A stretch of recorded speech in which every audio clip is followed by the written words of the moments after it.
জলদি একদম সিম্পলভাবে কিভাবে চিকেন বানিয়ে নেওয়া যায় চলুন তারই রেসিপি আজকে আপনাদের সাথে শেয়ার করব। এটা আপনারা রুটি বা পরোটার সাথে সার্ভ করতে পারেন, অসাধারণ খেতে লাগে। খুব কম সময়ের মধ্যে এই চিকেনটা বানিয়ে নিয়ে যায় একদম সিম্পলভাবে। আজ আমি আপনাদের বানিয়ে দেখাবো।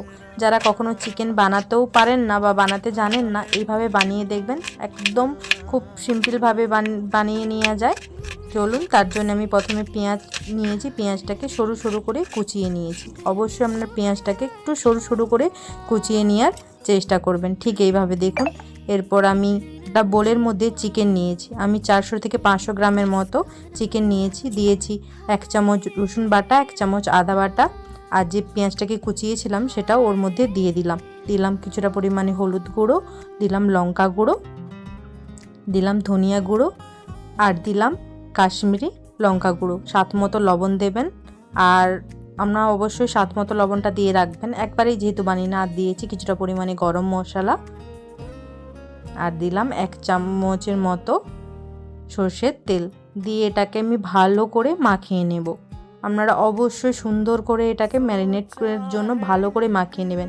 এটাকে আমি তো মাখিয়ে নিয়েছি, এটাকে 15 মিনিটের মতো রেস্টে রেখে দেবো। এরপর কড়াইয়ের মধ্যে আমি কিছুটা পরিমাণ তেল দিয়ে যে মাখিয়ে রাখা চিকেনটাকে আমি ওর মধ্যে দিয়ে দেব। কোনো কিছু করতে হবে না, একদম আপনি সরষের তেলের ওপরেই এবং চিকেনটাকে দিয়ে দেবেন মাখিয়ে রাখা ম্যারিনেট করা।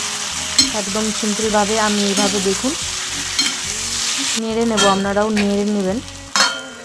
তো আমি ঢাকাও দিয়ে দিলাম, এইভাবে আমি কষিয়ে নেব চিকেনটাকে। একটু সময় নিয়ে করবেন, দেখবেন খুব জলদি মশলাটাও খুব সুন্দর গন্ধ ছাড়বে আর খুব সুন্দরভাবে কষিয়ে নেওয়া যাবে। তো দেখুন এইভাবে আমি কষিয়ে নিলাম, খুব তাড়াতাড়িও তো বানিয়ে নিয়ে যায় চিকেনটা। 20 মিনিটের মতো সময় লেগেছিল আমার। অবশ্যই আপনারা যখন হাতে সময় পাবেন না এইভাবে চিকেন বানিয়ে দেখবেন, খেতেও যেমন দুর্দান্ত লাগে আর খুব তাড়াতাড়ি বানিয়েও নেওয়া যায়। আর কিছুটা দিলাম স্প্রিং অনিয়ন, যেহেতু শীতকাল এই সময় স্প্রিং অনিয়নটা বাড়িতে অবশ্যই থাকে তাই দিয়ে দিলাম। খেতেও বেশ ভালো লাগে, যেহেতু আমি রুটি বা পরোটার সাথে এটা সার্ভ করবো তাই কিছুটা পরিমাণে স্প্রিং অনিয়নও ওর মধ্যে অ্যাড করে দিলাম। দেখুন দেখতেও যতটা সুন্দর হয়েছিল খেতেও অসাধারণ হয়। আপনারা অবশ্যই বাড়িতে ট্রাই করবেন। আর আমার বানানো ভিডিওগুলো আপনাদের কেমন লাগে অবশ্যই কমেন্ট করে জানাবেন। ভালো লাগলে চ্যানেলটিকে সাবস্ক্রাইব করতে ভুলবেন না। আমি এই তো পরোটার সাথে সার্ভ করেছি, অসাধারণ খেতে হয়েছিল। আপনারা বাড়িতে অবশ্যই ট্রাই করে জানাবেন। ধন্যবাদ।